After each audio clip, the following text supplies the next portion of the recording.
I would now like to introduce our keynote speaker.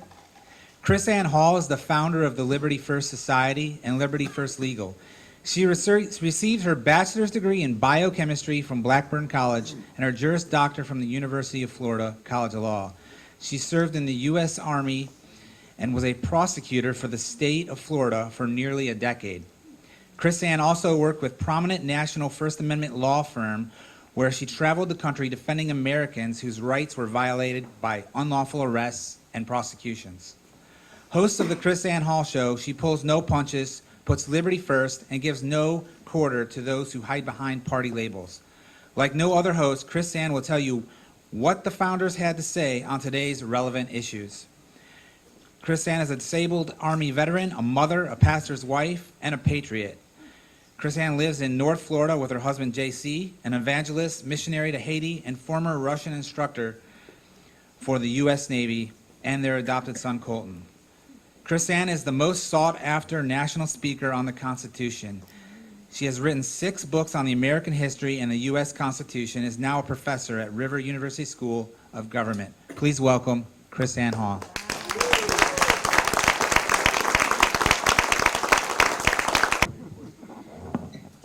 I'm going to take this off because the podium is taller than I am. I am an historian.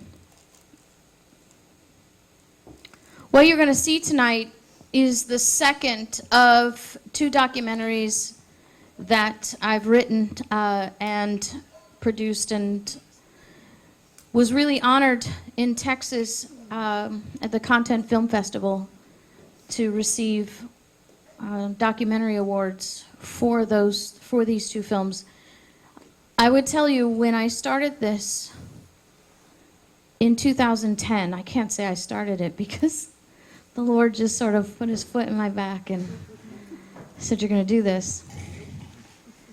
There's no way I would have ever been able to predict the amazing things and the amazing people that I've been privileged over these last 16 years to do. It's a wonder, it's an honor. But sometimes it can be kind of scary. Patrick Henry said, "I have but one lamp by which my feet are guided, and that's the lamp of experience. I know no way to judge the future, but by the past." You see, history always repeats. We know that. The Bible tells us that. Solomon said there is nothing new under the sun, because human nature never changes. You know that. I know that. Sometimes we forget that. I mean, think about this. Let's see how honest everybody is here in the audience. You ready for a little honesty test? Raise your hand if you have made the same mistake more than once in your life.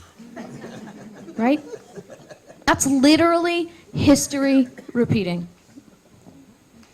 Now think about the fact that we do that on a national scale, on a generational scale. These are the things that we have to learn from. This is why I'm a historian.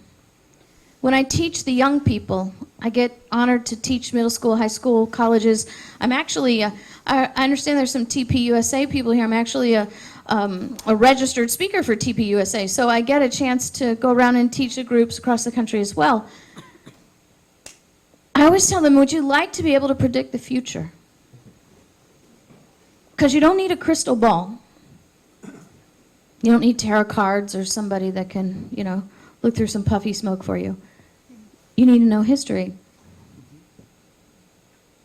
Because those who do not know their history are doomed to repeat its mistakes. Because history always repeats. So it can be scary to know history and watch it repeating in front of you. I've gone around and I've taught all around the country before COVID hit. I actually taught, on average, 265 meetings in 22 states every single year for over 7 years straight. I've had people who've come to me after my teachings from communist countries and say, "I can't believe what I'm seeing in America." When I lived in these countries, it was like riding the train in the middle of a train wreck. But now it's like I'm sitting on the side of the train track,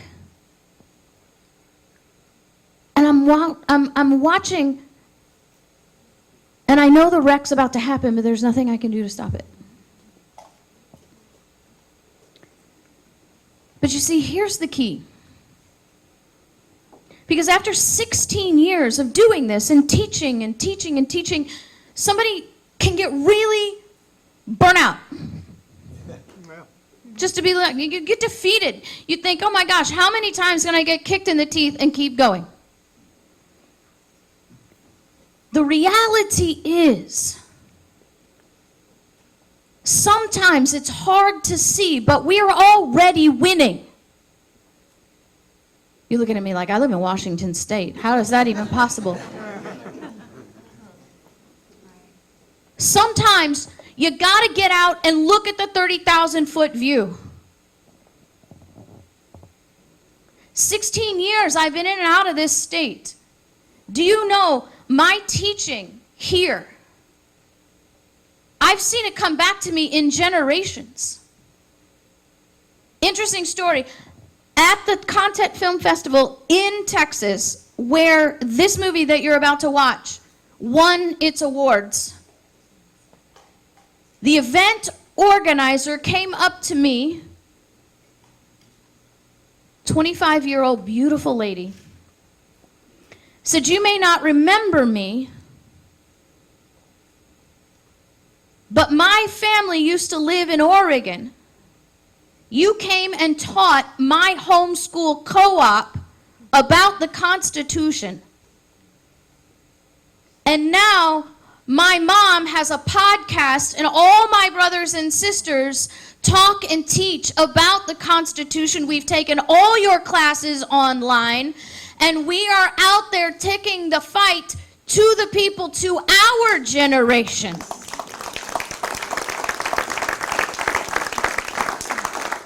See, I want you to understand, as you're out there fighting, you have no idea the impact you're making, and maybe you may not see that impact, but it's happening when we stay true to the fight, when we stay consistent in our battle.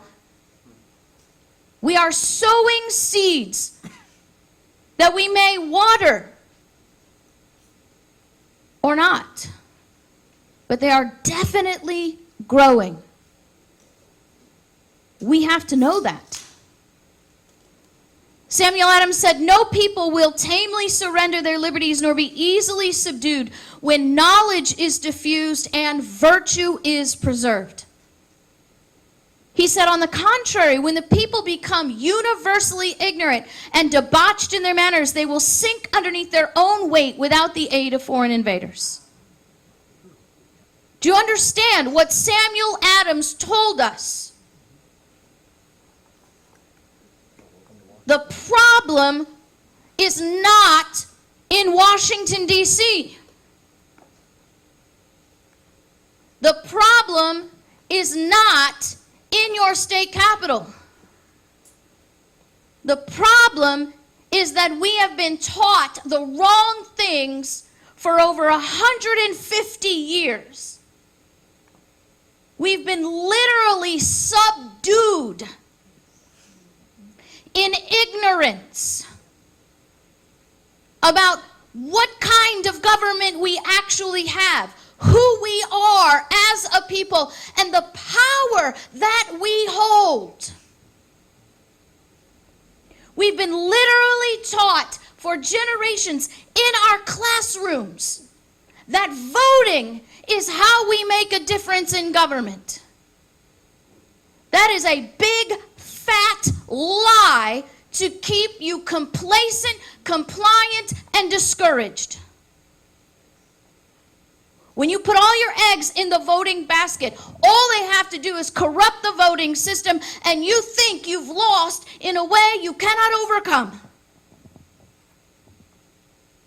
The reality is, voting is a very simple mechanism that happens once every 2 years if you're lucky and paying attention, but most likely once every 4 years is when everybody wakes up to get out and do something,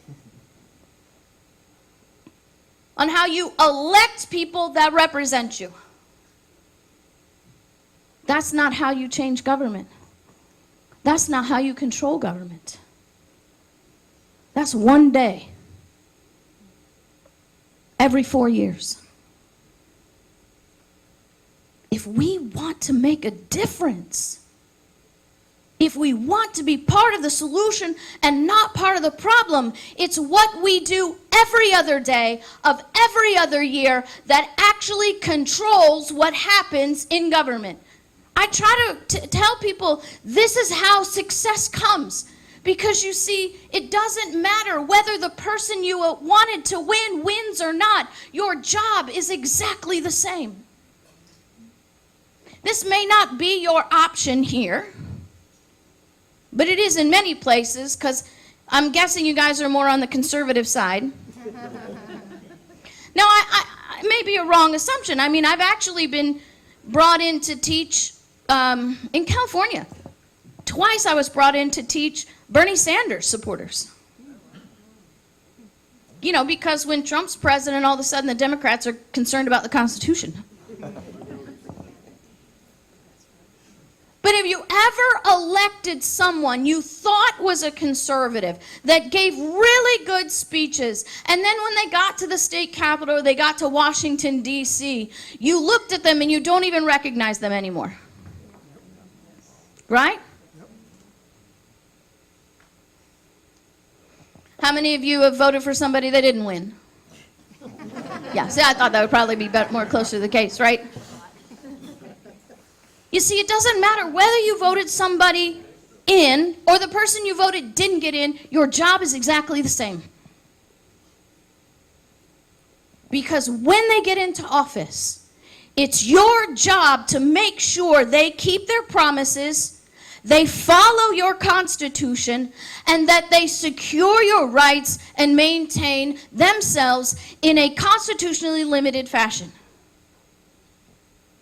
See, if they don't, then it's your job to make it miserable for them to go to work every single day and not do their job. That's your job.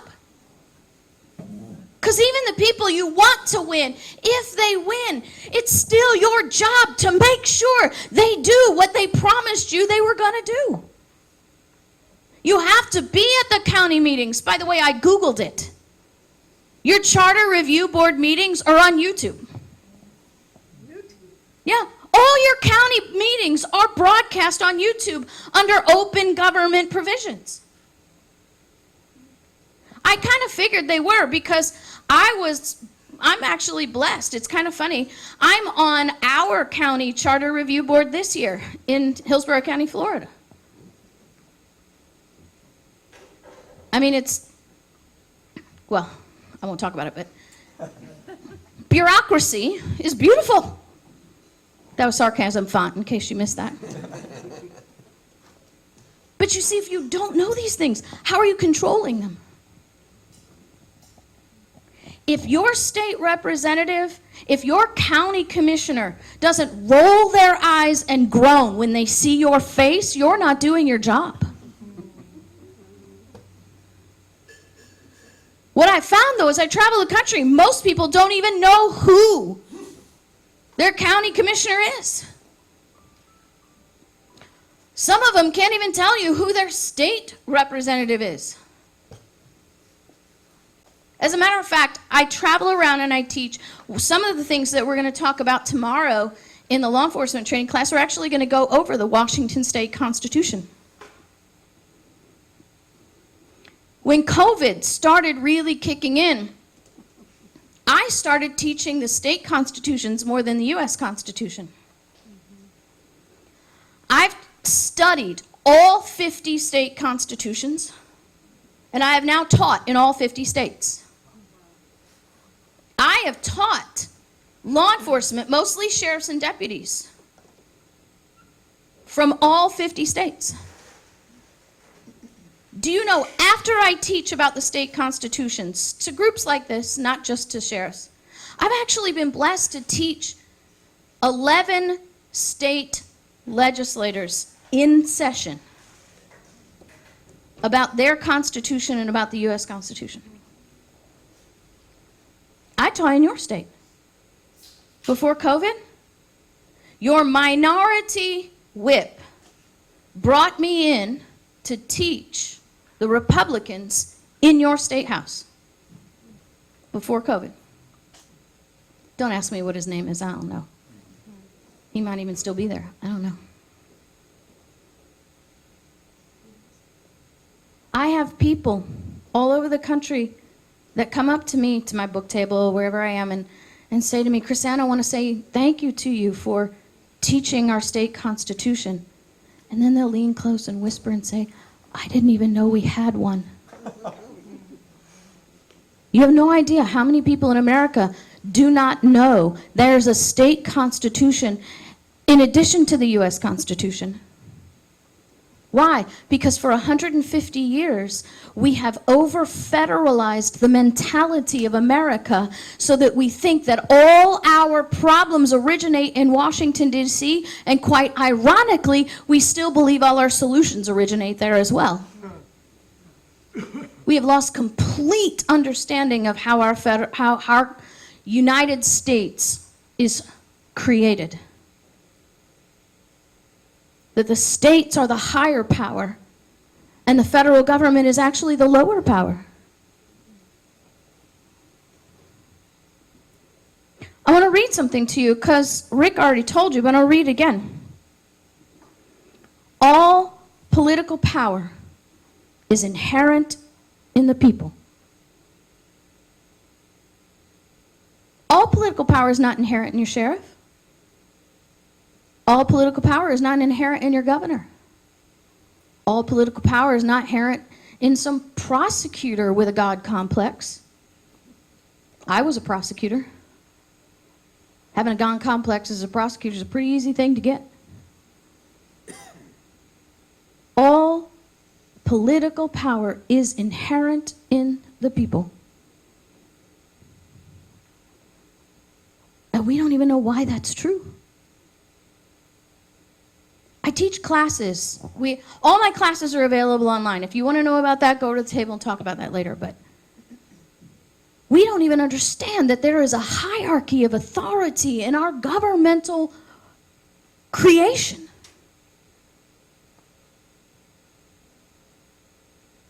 And it begins in Genesis. God created man in his image. He didn't create government in his image. He created man in his image. The interesting thing is, God created us then to be social creatures. Remember, it's not good that man be alone. I mean, you can be a hermit. Sometimes I pray about that. But the reality is, that's not how we are created. He created us to be social creatures, so we create society. And because Adam fell, there are some people, you may be related to some of them, who can't choose to do the right things. Because you see, liberty is a choice.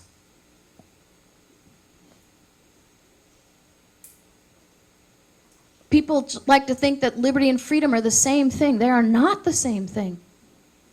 Freedom is the freedom to do whatever you want, however you want, with whatever you want, regardless of how that hurts someone else.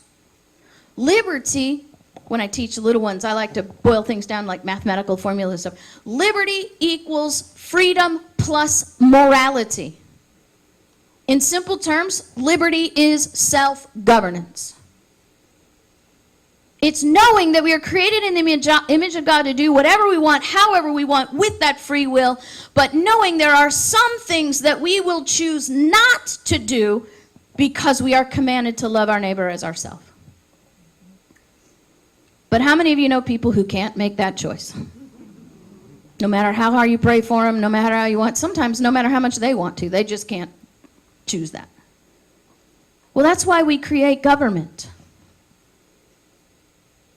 We create government to secure the rights of the people. to create laws to punish evil, to promote good. But I gave you that so you understand there's a hierarchy. God created man, man created government. Government is on the bottom of the totem pole, not on the top. So we have to understand, if we are dissatisfied, if we don't like what's happening in our environment, we are the ones that are in charge of changing it. Do you know that the county does not hold the purse strings for your sheriff? They do not. You do. You do. And the reason they're able to run roughshod over your sheriff is because you let go. You let go. But that's good news. Because now you know. You didn't permanently surrender them. You were just lied to for so long, you forgot you were holding them. That's the winning part. The winning part is not that you have to create a new mountain, not you have to create a new mechanism. The winning part is you're already got it. You just have to control it. You got to take it back. You got to make that new effort. And it begins, as Samuel Adams said, with knowledge. Knowledge is power. That's not true. Knowledge is only power once it's activated. And to activate that knowledge, you must have the courage, the virtue, to be in the fight. Whether you win, lose, or draw, you gotta be in the fight.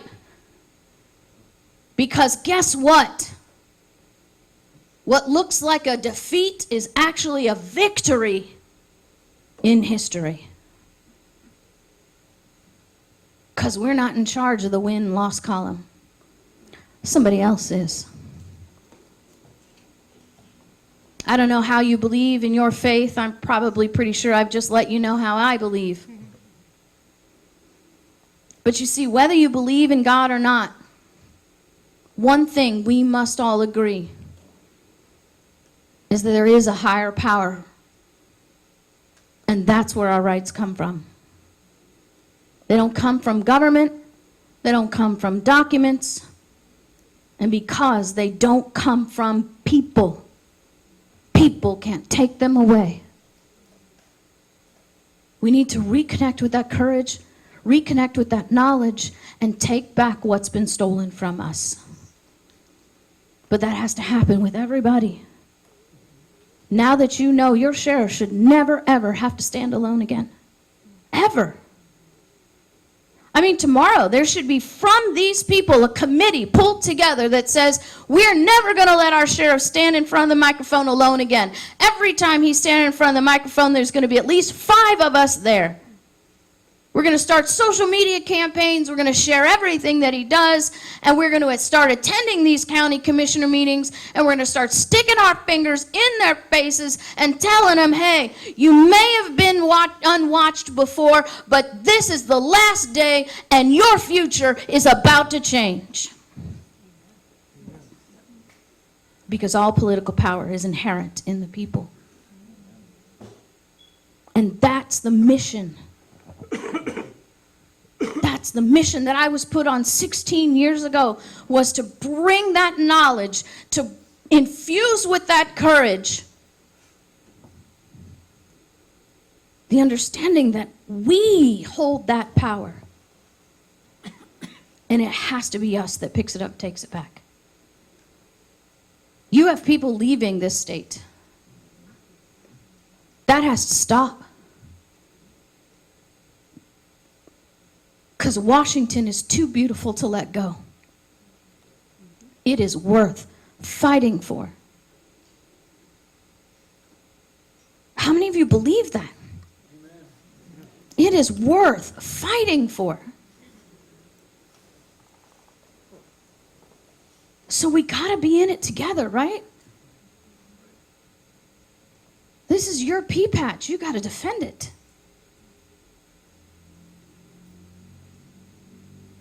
And it is defendable. It's worth it. And you'll do it. Get the knowledge.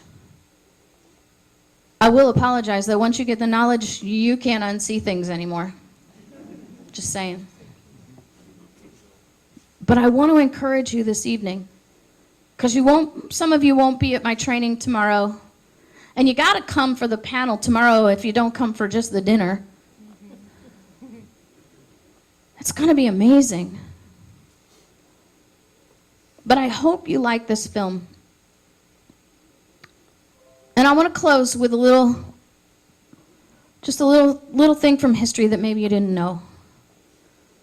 Something that the next time you hear the Star-Spangled Banner might mean a little bit more to you. A little bit of history that we've lost. You see, we have a period of our history called the War of 1812. The dumbest name war in our history. I mean, seriously, what do you know about the War of 1812 other than that it started in 1812? What does that tell you? Nothing. I think that's by design.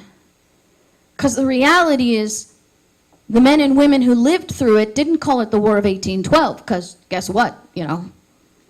They didn't know when it was going to end, and they called it the Second War for Independence. You see, after the first one, the king signed the Treaty of Paris and all this blah, blah, blah, blah political stuff, but Great Britain still never recognized our independence. They put it all in paper because they wanted us to stop fighting with them, and they wanted to stop wasting money over here trying to get us under subjection. It's very interesting, little side note. I went to London and was in London last year during our Independence Day. Do you know, in England, our independence is less than a paragraph in their history books? And in their history books, that paragraph says that they just got tired of having us, so they let us go. I'm not lying. That's what they teach over there. They just, those stupid Americans, we just let them go. I'm like, great. Well, you just fought 2 wars just to let us go. After the first one, even after the treaty, they would not start recognizing our independence. They were coming to our eastern shores and kidnapping our men and making them serve in the British Navy. They were coming on our shores and fishing and stealing all of our cod. All of our fishing industry was decimated because Great Britain said, no, it's still ours. We had to fight the War of 1812 to put the period on the end of the sentence. So when you hear that, Star-Spangled Banner, the line about looking out and seeing that the flag was still waving was not just a neat line in a song. It was the recognition that, yes, our independence still remained. Yes, these United States of America were still together. There was no Union Jack flying. It was still our flag, and we were still free.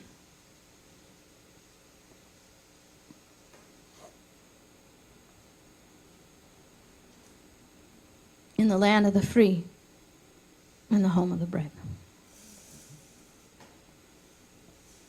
It matters how we stand. It matters how we stand. Samuel Adams said, when we tamely suffer a lawless attack upon our liberty, we encourage it, and we involve others in our doom. He said it's a serious consideration that should weigh heavy upon our hearts, that ages and millions yet unborn will be the miserable sharers of our experience. We have to know it matters how we stand today. So this movie is about the American sheriff and the gift that our founders gave us in the institution of our American sheriff. A defender of liberty, not a blind enforcer of law, who was placed in the gap so we would never have to stand alone against the king. So I want to thank Rick for making this happen, and thank the sheriff for being here today. I want to thank you guys for the opportunity to teach tomorrow, and I will look forward to seeing everybody tomorrow night. God bless.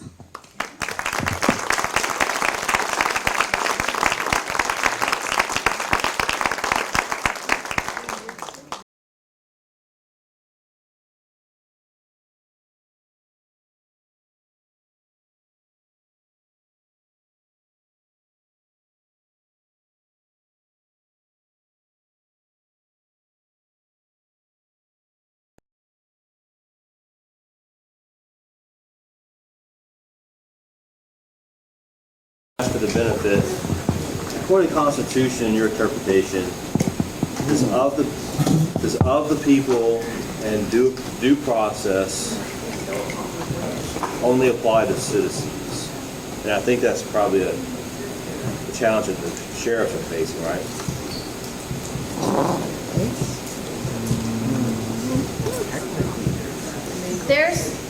That's actually a bigger question than you may be understanding you're asking.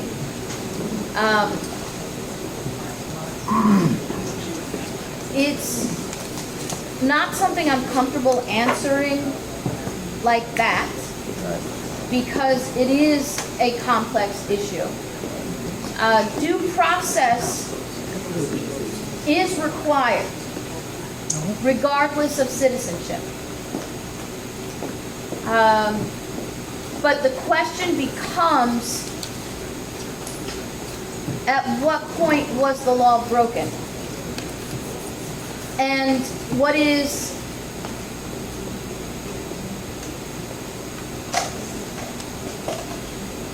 let me just put it this way. I am also an immigration attorney, so I know what this question is about. Okay? Let's just be honest. We know what this is all about. I just want you to know, as an immigration attorney, what you're seeing in the media is not being delivered to you truthfully. Well, we know that. Okay? So that's why my words are so very measured, because it's difficult for me to answer that question, because I know the questions you're actually thinking. And no, it's not all happening the way it's supposed to happen. It absolutely is not. So, yeah, that's pretty much. I mean, everything in liberty is on a case-by-case basis. If that maybe helps you answer the question. But a lot of people that you're seeing in the media, who are, the reason you're seeing them in the media is because they've actually entered into the immigration process, and due process is required. Okay? You've applied for citizenship, you have amnesty, you are a green card holder, you're married to a citizen, something like that has happened. That's why they've chosen to put those people in front of you. Because there is a controversy, and there are rights that are being violated. That's why they're choosing to let you see those things. If you have not entered into the immigration process legally, and you are here illegally, you've not gone through any part of the process whatsoever, then you have no right to be here. Correct. So you have no right. Well, your due process is, the due process is, are you here legally? Do you have legal status? Yes or no? That's the due process. So it's far more simple than how it's being portrayed. No, it's not simple No, at all. no. As far as people that are here legitimately illegally. How can you be legitimately legal? No, Yeah, no, I see what you're saying. No. Okay, so if you've not entered into the process at any step, any place, any time, you have no right to be here. Okay. The due process exists in answering that question. Everybody has the right to answer that question and to produce evidence in the answer of that question. Okay? That's as simple as I can make it, but understanding that on a case-by-case basis, it may not be that simple. Right. Right? Does that make sense? Okay. I mean, if I am even if I'm visiting Germany and they don't want me here, I have to leave. Yep. Every other country. It's a simple principle of what our founders called the law of nations, which has nothing to do with the United Nations, by the way, because the United Nations did not exist in 78. So it's about how governments work. And what happens is, number one, we must admit we have not been taught the truth about our Constitution. We have not been taught the truth about what citizenship actually means. One of the great failings in America is we don't even know what it means to be a citizen and the value that exists in that institution of citizenship. We've lost touch with that. So without these foundations, it's difficult for us to process everything that's happening. But I will tell you, it's not happening the way it's supposed to. But It's become a mess it's a huge mess. because we have just been Yeah, but on we've been perpetual inundated by vacation 20 for so million people. long. 100%, yeah. It's Perpetual well, vacation for so long that now we have this Yeah. and a huge community of everyone who's either German or French or anything are here because they're born or they came into a family or married or something. Then we have this brought up to all of us. You're an illegal alien. Yeah, no, it is a very trying situation, and I'm not trying to make excuses. And I'm not trying to let everybody off the hook. But the reality is, Americans have been conditioned to this position. It's okay to be. Americans don't even really understand where it began to fail. I hear people all over the country say the American education system is broken. It's not broken. It's not broken at all. It's working exactly the way it was designed. It's doing exactly what it was created to do. And I have, on my website, KrisAnneHall.com, I have a timeline along with quotes on the establishment of the American education system. And the very founders of our American education system, before it was Department of Education, it was called the General Education Board. Those founders said their goal was to create a docile, compliant society that yields to our ever-molding hand. That's a direct quote. The American education system is not a system designed by educators. It's a system designed by behavioral psychologists who were all signers of the Marxist Humanist Manifesto. There you go. So that's what happened when we turned over the education of our children to government. It was an inevitability. The minute we told government their job was to educate us, the inevitable consequences would always be that government would teach us that government is our provider, government is our protector, government is our source, and that we cannot disagree with government. It is the educational foundation of the Antichrist system to replace God with government. That is a fact. Stated in writing by the people who did it. Qualify that as public. Well, I will qualify that as public education when it began with, but way too many of our Christian private schools now teach the same rhetoric, the same revisionism. As we homeschooled our son his whole life. As an educator, I have written 6 books on the U.S. Constitution. I have taught every aspect of the U.S. Constitution. I've taught state constitutions. And I will tell you, we went through every single homeschool curriculum issued by any Christian entity.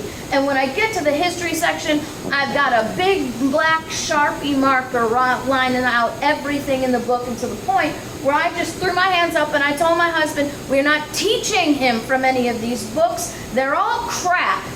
I'm going to teach him history because it's the only place that it's going to bring him the truth. It absolutely is.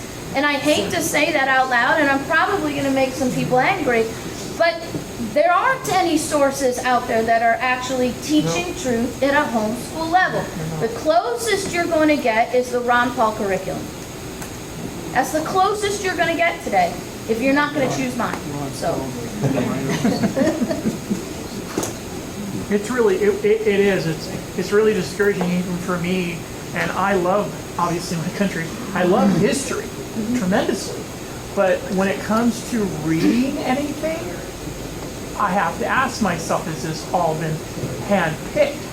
Yeah. Or I can't trust it anymore, or what Oh, are well, they you saying? never could, because the reality is the revision of our constitutional understanding of America's foundation laid its footwork in 1830. There was an active, concerted effort in 1830 to change how we understand our constitutional republic and transform us from a constitutional republic to a federal supremacist central government society. It began in 1830, and we don't understand that because we don't teach that. The progressive education system, which we used to, by the way, you watch the videos from the 50s and 60s, and they champion the progressive education of the American education. They use those words, progressive education, progressive education. It was what we were supposed to do. We championed those things. And there was a complete and concerted effort to change the way we think from a local power up to a central power down. One of the things that you said that I thought was really powerful was the story that you shared about a student that a part of the homeschooling that you educated. They came back 25 years later and they were making an impact in their community. And one of the things that I thought Charlie Kirk obviously did so well, he has a finger on the pulse of students and young people. Our son is now the president of the TPUSA high school here, of all of Pierce County. So it's all of the high schools in Pierce County. Yeah, most people don't even know that TPUSA branched out to high schools. Yeah. So, and they just had their first meeting on Wednesday, and one of the things that I wanted to answer for the sheriff, I think it would be really powerful, especially for people to understand, these are the kids that actually lived through COVID, their childhoods were affected by COVID. These are our next voters. These are kids from 14 to 18. And I think it would be really powerful to have the sheriff speak to these students, educate them on what he's going through, and show your movie and your film, and get the parents involved and get the community in all of Pierce County to understand these things, and all of it. So I mean, how many of you think that everybody should be watching this stuff? Okay, well then you have to make that happen, right? You have to make that happen. Because you see, if what we did here today doesn't make it out there, that movie was just shown to an empty room. It's no different than showing it to an empty room if it stays here. You have to take what we've seen and what we've learned. I mean, Rick and his wife and what they're doing here is not for their own self-amusement. I'm sure there's many things that they'd rather be doing or could be doing with their time. We have to take what we're getting here this weekend out there, or it really doesn't matter. I mean, each of you know at least 5 people, right? Yeah, and get the other students that you know involved in it, and so that they can get bigger and bigger and spread the. I mean, you got holidays coming up, Thanksgiving, show the movie Yes. during dinner, Yes. right? When you got the captive audience. Yes. I was seeing special speakings during COVID at churches that were actually riding high on the idea of just protecting themselves and educating themselves constitutionally of what Easley was doing to us all at the time. And then these churches were being packed out. Oh yeah, I mean, Literally. our church, the church, the pastor that got arrested in Florida. And I mean, I think one thing that I was telling Hannah, one of the advantages that I have is that I travel all across the country. I've been in all 50 states. And can I tell you a secret? Everywhere I go, everybody's convinced their government is the most corrupt on the planet. Everywhere I go. And then I'll say, well, no, you just don't understand. We're the worst, right? The reality is all government is corrupt. Otherwise, Thomas Paine would not have said that even in the best circumstances, government is a necessary evil, but it's evil nonetheless. And it's only because, number one, the great moral paradox, right? We fell in Adam, therefore we need laws to punish evil, but then we elect people who fell in Adam to make laws. Yes. Which is why James Madison wrote, if men were angels, we wouldn't need government. But if men were governed by angels, we wouldn't need checks and balances.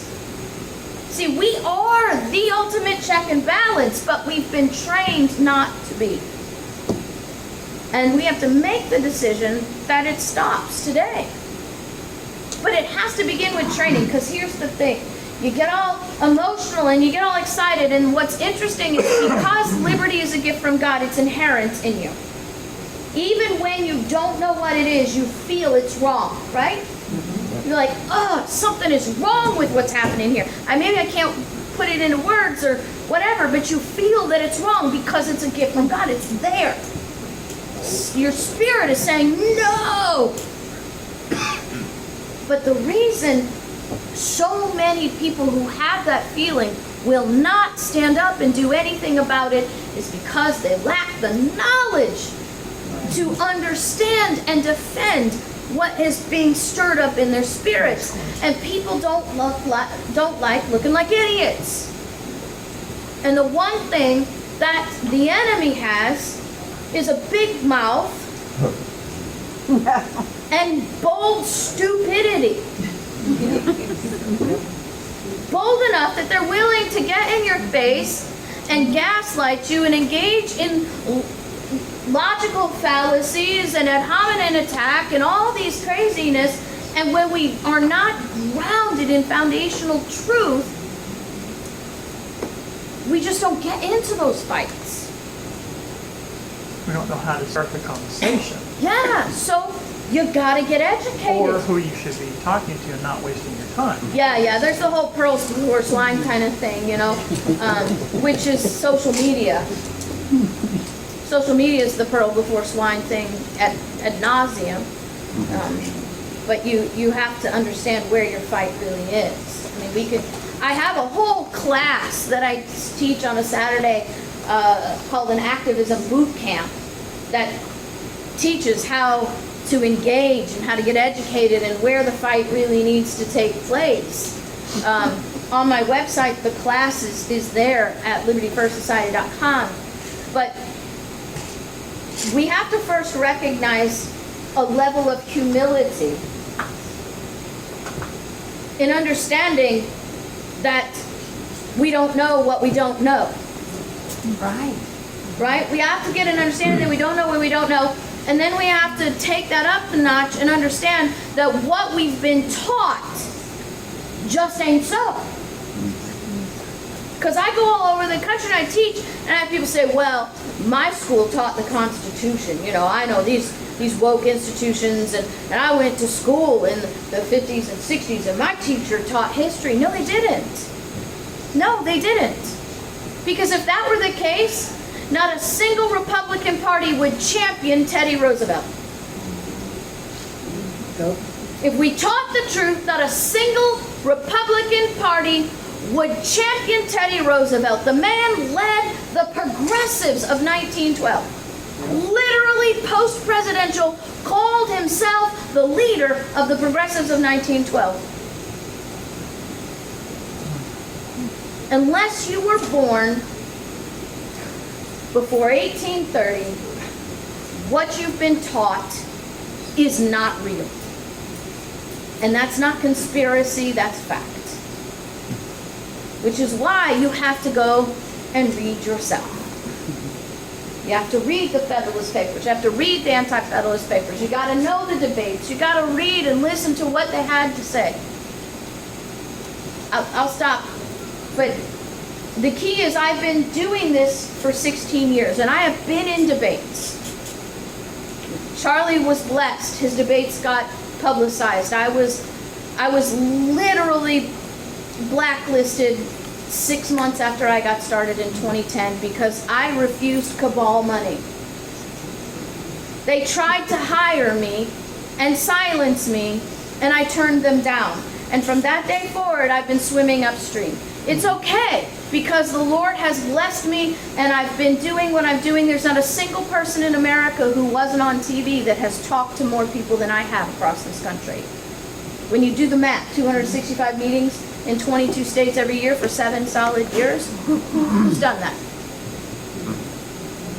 I'm not looking for that kind of fame, but I want you to understand, I have been confronted with what I've taught by professors, Supreme Court justices at the state level, politicians, lawyers, all of them have come to me and tried to challenge what I've taught.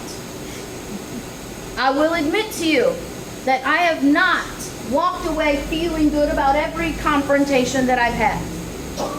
But I didn't let it stand because, you see, I knew that iron sharpens iron and I had to be prepared for the next time. But I tell you that so you will know. Every single question that has been challenged to me, every single one, without fail, I have found the answer to that question in the writings of the founders who wrote our constitutions. Every single time.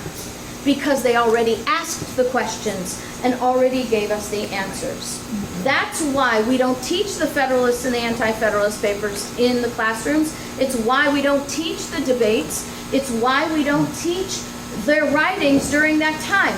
Because every single question anyone has ever asked about how does the Constitution work, what does this clause mean, why is this written the way it is, has already been asked and answered. And they don't want you to have the truth.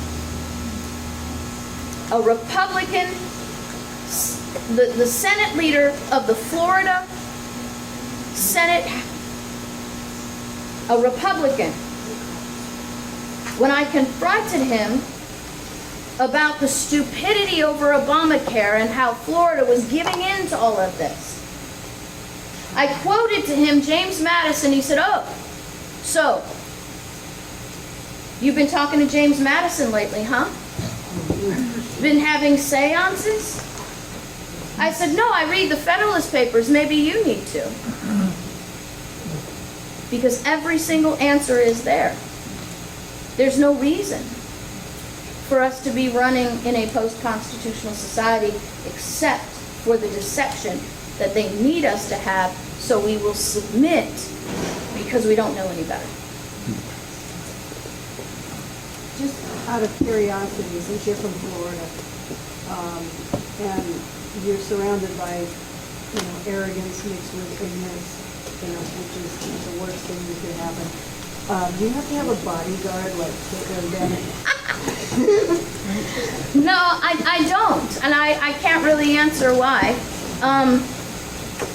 I don't know, I think because I have not been placed in the same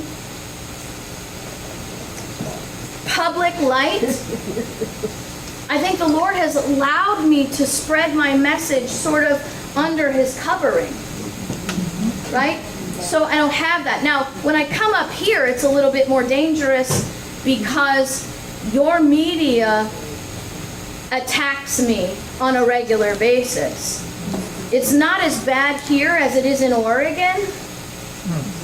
In Oregon, the FBI follows me around. The state police follows me around. They hate me in Oregon. Absolutely hate me. I mean, I could tell you stories that you would think I'm lying, but it's a little bit different.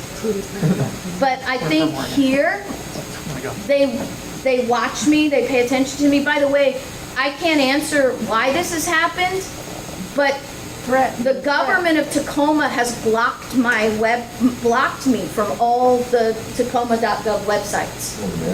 I cannot access. I mean, I was taking Hannah. I'm like trying to figure out. Hannah's never been here, and I'm thinking, we're going to Tacoma. What can I do? Every time I went to a Tacoma.gov website, it says your access has been denied. You've been flagged under violations of all this, stuff. And I was like, what's going on? So I started sending the websites off to some of my friends who I know have like unlawful or more status than I do, right? I'm like, can you get this? Is there some kind of firewall thing I'm dealing with?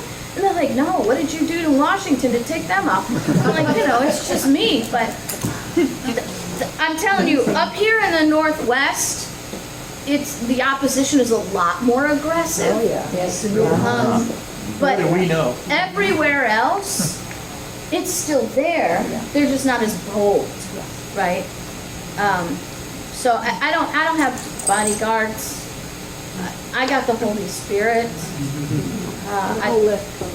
I think that I can't answer that question. So, and I don't roll that way. So anyway. And tonight, just this event, tonight had posts on a website about how horrible we were, how horrible you were. I mean, there was a whole chain going back and forth about this tonight in our social media. And up here, it's kind of, I've been talking to a lot of people about it, it's kind of a tipping point. And now the conservatives are kind of coming out, right? I mean, everybody's been quiet because we were canceled and your business would be canceled and all these bad things were happening. And, Charlie kind of gave us this little bit of, extra oomph. But you're starting to see the conservative movement here in this area. You're seeing people, I started the website a couple days ago, Conservative Moms, right, with Big Harbor. We had 400 members in 2 days. 3 days, 400 members.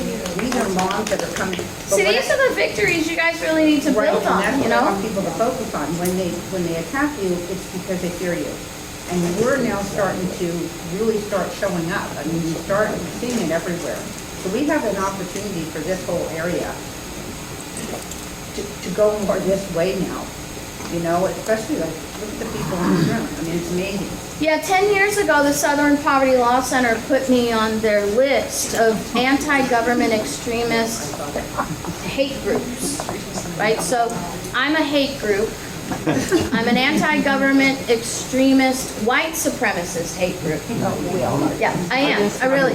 What's interesting is 10 years ago when they put me on the list, putting me on the list violated their own personal policies because they publish that they don't identify individuals, only groups, right? So I was literally the only individual named on the Southern Poverty Law Center's list of anti-government white supremacist hate groups.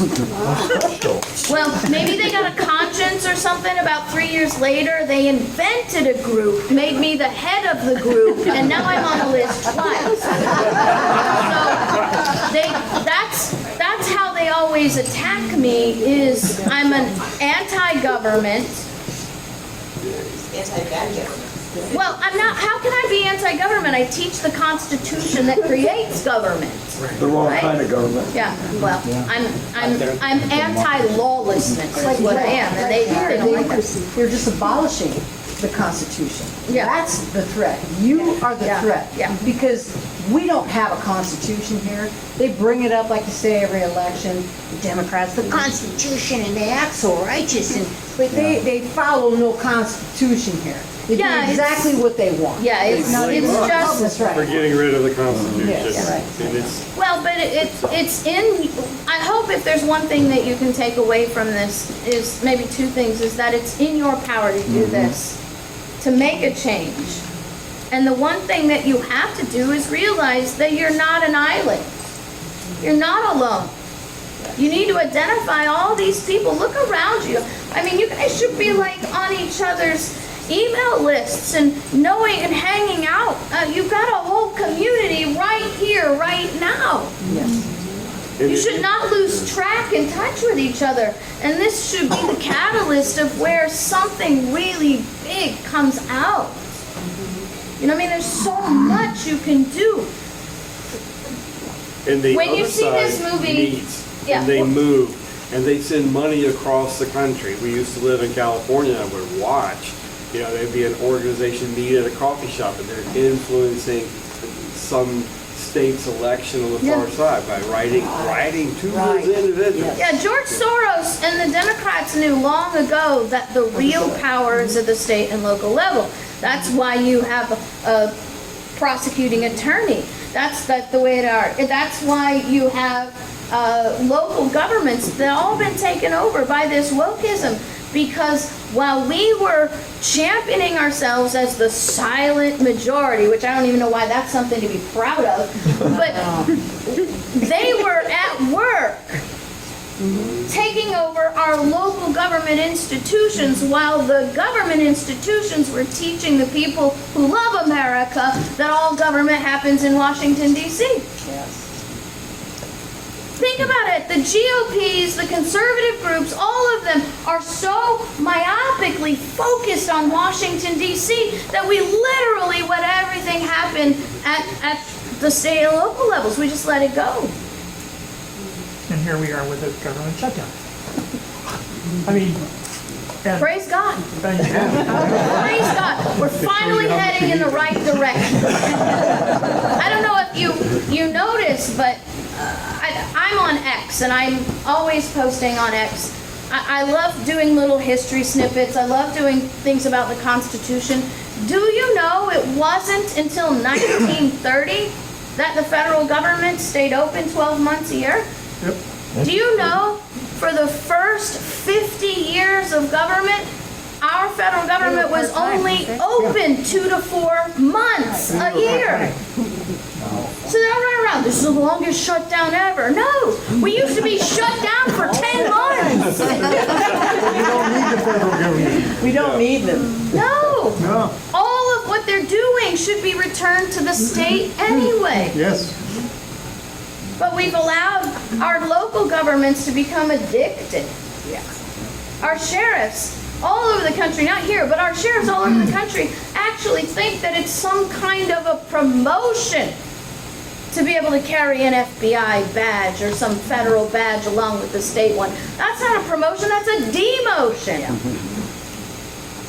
We've sold our souls to the centralized government lie when all the real power exists in state and local levels. So this movie, the first one, Non-Compliant, teaches a very important principle, actually put forward by Harvard. Harvard did 100 years of study on political change in societies. They studied over 100 years of political change in society. And what they discovered was peaceful non-compliance conducted by 3% of society. You get 3% of your society to join you in a peaceful non-compliance. In 100 years, 3% of a population engaging in peaceful non-compliance has never failed to make a lasting change. Violent revolutions fail all the time. No matter how many you have, they fail all the time. But peaceful non-compliance at a 3% level never fails to bring lasting change. You know what that means? That means 3% of your neighborhood. 3% of your county can change your county. 3% of your counties can change your state. And 3% of the states can change the union.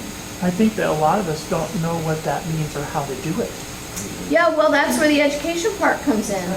And there are so many people that have been working so hard to try to get this message to you, to teach you.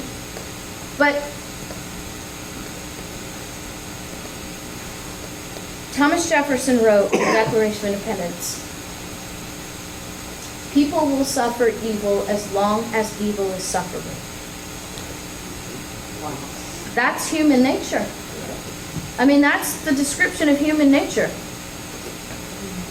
Do you know what that means? That means that we as people hate change so much. We are so averse to change that we'll actually live in evil until we can't possibly live in it anymore.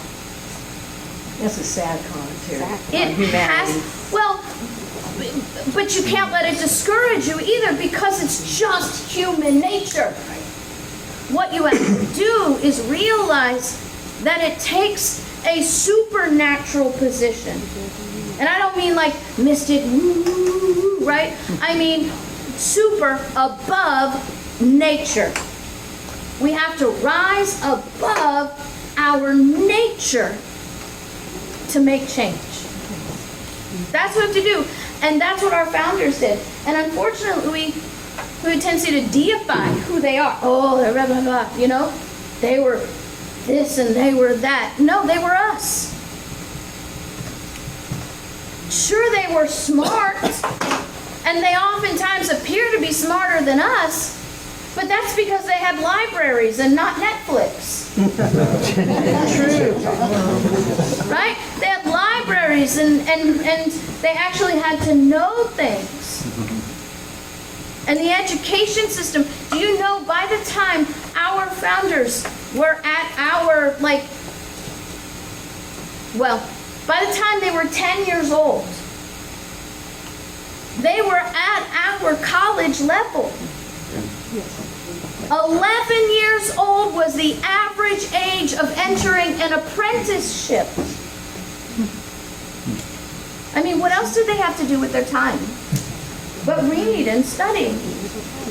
Benjamin Franklin wrote the Silence Do-Good letters when he was 16.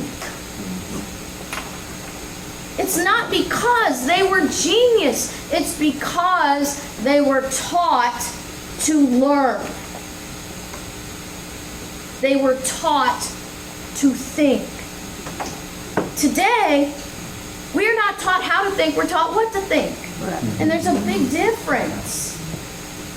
So we just have to make that concerted effort to recognize who we are, where we're starting from, and say, I'm not going to be that anymore. I'm not going to do that anymore. And when you take that position, recognize you will be attacked. You will be attacked. But you can't let that stop you. If they're doing to you what you just told us, what are they have in store for us or already have in store for us? Facebook jail. I mean, yeah. So it just Okay, but here's the thing. Have you ever seen the meme, and I don't like memes, but have you ever seen the meme on social media of the group of people and the guy standing in front of them talking. Yes. Okay? Yeah. We have to recognize that together we can't be defeated. When you become self-focused, that's when we lose. I mean, the Bible says a threefold cord can't be broken. Thomas Paine said it's not in numbers that we gather our strength, but in unity. Harvard tells us it only takes 3%. You can't stand alone. That's why you need community. So you have to do it, but you have to agree to do it together.